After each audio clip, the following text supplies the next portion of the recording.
Okay, 3.4 event story summary. Let's just go ahead and get right into it. Yeah.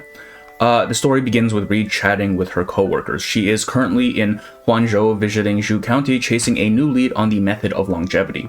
She had heard rumors of this method on a BBS, an online bulletin board system, which, for those of you who have never heard the AOL dial-up tone in its natural habitat, is basically proto-Reddit but less shit. Right? Chasing this lead, she arrives in Zhu County and, following the instructions of her online correspondent, seeks out various landmarks to meet in person, only to find that none of these places seem to exist in current time, current day. There is a sense of urgency to Reed's search, which we found out later is due to the fact that she is not actually human. She is a Yao, an animal or a plant that has taken on human form. Specifically, she is a Reed Yao, meaning that although she looks like a person, she still only has the lifespan of a handful of seasons, that of a common Reed.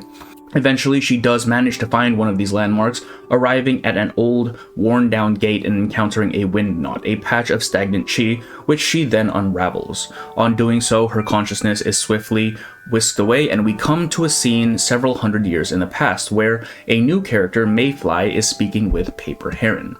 Now, this is Mayfly's memory, which had become embedded in the wind knot and was released when Reed undid it. She is here in the Zhu County of the past, having heard rumors of an immortal passing through and hoping to learn the art of longevity from them. Unfortunately, both of them are stuck outside of the gate to the town, as Yao are not permitted within, and a strict screening process has been enacted with the use of reversion bells, arcane tools that force a Yao to revert to its true form. And we see this in action as a Yao further up in the line is subjected to the bell and reverts to its true form as a large yellow dog. It causes a bit of havoc, and eventually Heron does subdue the Yao, but in doing so is marked as a troublemaker by the local constable, Cheng Heguang, and is taken into custody. But not before another reversion bell is rung, revealing Mayfly to also be a Yao, returning her to her original form of a Reed. And then we are brought back to the present. Reed is stunned to find that they share a Yao heritage, but upon pressing one with the flow, whom she now believes to be Heron, she is stonewalled, being told that she must undo all the wind knots before she is given any more information. Left with no other option and running out of time, Reed resolves to do just that. The next day, she undoes another wind knot, returning us to the past. We resume shortly after the memory left off, this time finding Heron and Mayfly in a holding cell. Mayfly is freaking out. Her short life is nearing its end, and yet she's stuck here in the cell, unable to actually do anything. Heron, however, convinces her to calm down, telling her that she has a way out of this. She transforms Mayfly into a paper doll and hides her up her sleeve, and after clearing her paperwork with Heguang, is allowed to leave, smuggling Mayfly out with her. They chat for a bit on the streets, eating street food and talking about the upcoming festival, and it is at this point that we are introduced to our primary antagonistic force in the story, the School of May. Everything falls eerily silent, mist rising in the streets. A parade of masked people are coming through, and they single out Mayfly, recognizing her as a fellow Yao. They too seek the method of longevity in order to bolster their short lifespans, and they urge her to join them in finding the immortal. However, the illusion is quickly dispelled as Heron leads her away. We switch then to Cheng, who is being berated by his superior, Li Huifeng, for being overzealous in his duties. Cheng wants to investigate the Yao and the immortal, but Huifeng argues that this is outside the scope of his duties and that he should remember his place, and frustrated but chastised for the time being, Cheng concedes. After Huifeng leaves, Cheng becomes aware of Heron's presence via her mule, and they get in a bit of a tussle, but he must abandon the chase eventually when an incident occurs at the main gate. Heron reconvenes briefly with Mayfly before they eventually go their separate ways. Her to go wander and just sort of do her own thing, and Mayfly to go and continue seeking the immortal. Fast forwarding a bit, Mayfly is at the Night Festival when an impromptu performance begins, the appearance of the immortal. She is pushed to the front of the stage by the crowd, only to find Heron herself there standing at the stage's center, wielding a white ceremonial sword. She raises the blade towards Mayfly, conferring some degree of longevity to her, and Mayfly then blacks out, bringing us back to Reed. Reed takes to the BBS again with more questions and is again deflected, this time directing her to a park with a giant dead tree where she finds a familiar looking mule and another wind knot, leading us into another memory. Mayfly awakens in an unknown room, feeling better than ever. She goes around testing her newfound strength. However, before she is able to properly break anything, she is interrupted by two people at the door, Paper Heron and an unknown lady who introduces herself as Master Ren, leader of the School of May, or Ren the Immortal. Understandably, Mayfly believes that this is the immortal that she's been seeking, but is swiftly denied. Ren is not the immortal, but the immortal's former student. The true immortal is, surprise surprise, Paper Heron. They chat for a bit more, in which Ren extends to Mayfly an invitation to her school. She accepts and goes off with the other students to look around. Alone now, Ren and Heron talk, and we get a bit of background on Heron's character. Heron was once part of the White Horse School, which had been devoted to mastering Qi and cultivation of longevity, but it was eventually eradicated save for her after sealing Lanzhu, one of the Zhandao beasts, which, if you'll recall from Showdown in Chinatown, is the same sort of entity Shang Liang is. Her school has given 2 swords to help quell the beast, but the first shattered upon sealing, leaving the second in Heron's possession until she was awoken from her seal and entrusted the sword as well as the secret of longevity to Ren. Now, however, Lanzhu is about to reawaken, and both are preparing to seal it once more, with the School of Mei having been created for this specific purpose. We then move briefly to Chung, who first visits Sum Yao in jail, who give him a new lead into the School of Mei. However, upon bringing this up to his superiors, he is once again castigated by Li Huifeng for overstepping. Back at said School of Mei, Heron is teaching the students, inadvertently revealing that the path to longevity could take decades, if not centuries, and naturally this upsets the Yao. The whole point was that they had wanted to surpass their own short lifespans, however, they now realize that to do so would require time that they do not have. Recognizing the flaw in the plan too late, Heron is unable to answer their demands for what must be done, but is then saved by Ren, who comes in to assuage the Yao's concerns with some pretty words.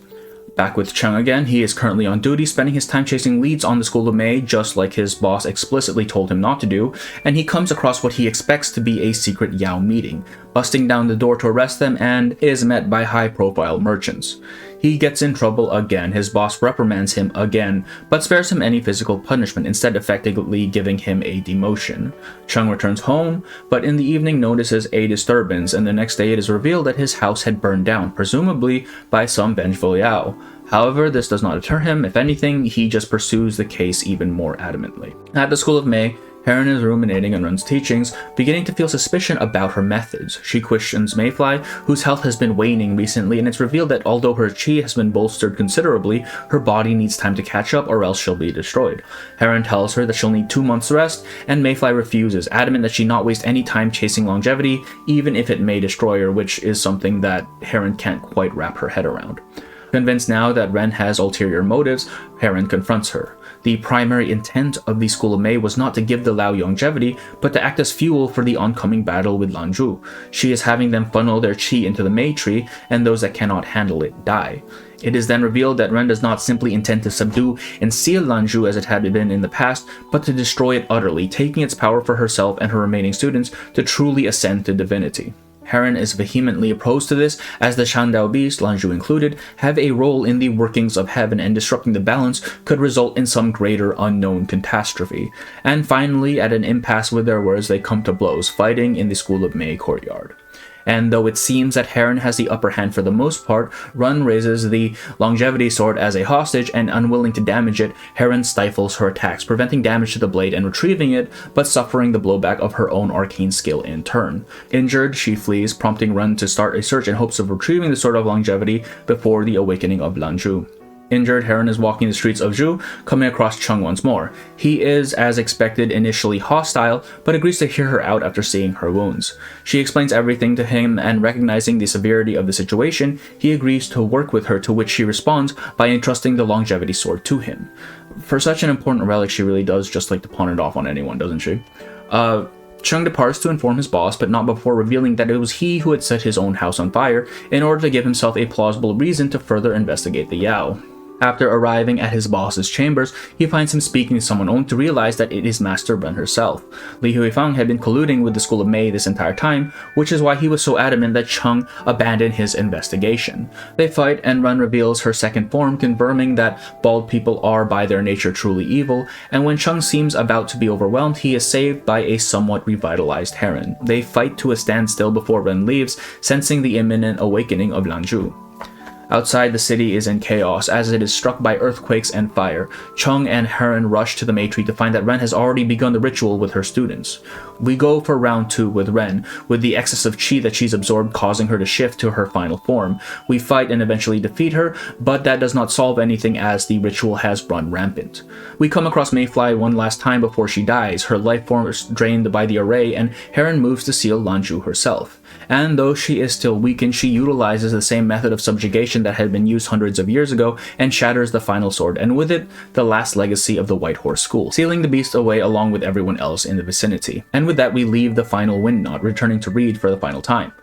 Finally understanding everything, Reed is surprised to meet Heron in the flesh, having awakened in the seal due to the power lines now running through the area. The chi running through them, that is to say, electricity, allowed her to communicate with the outside world via the internet until Reed came and undid all of the wind knots and with it, the seal on Nanju.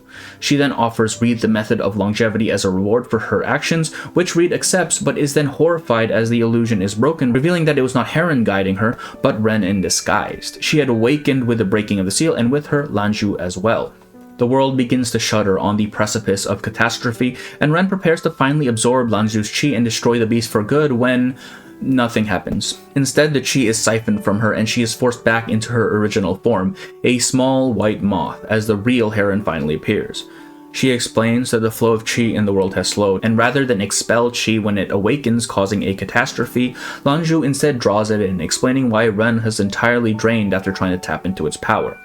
Finally, it's revealed that Reed is actually the latest incarnation of Mayfly, her plant sprouting into a new iteration after her death during the sealing and cycling through many, many lives, all the way up until the present.